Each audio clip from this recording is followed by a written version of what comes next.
This is the VOA Special English Education Report. Claremont Lincoln University, near Los Angeles, is a new graduate school for religious education. It hopes to change the way religious leaders in the United States are educated. The school will train Muslim, Jewish, and Christian clergy together.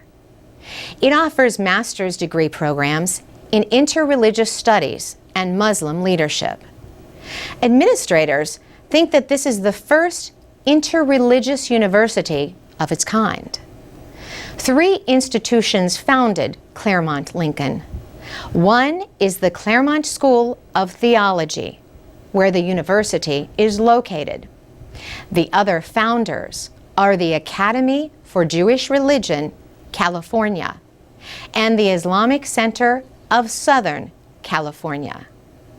Students from one institution may take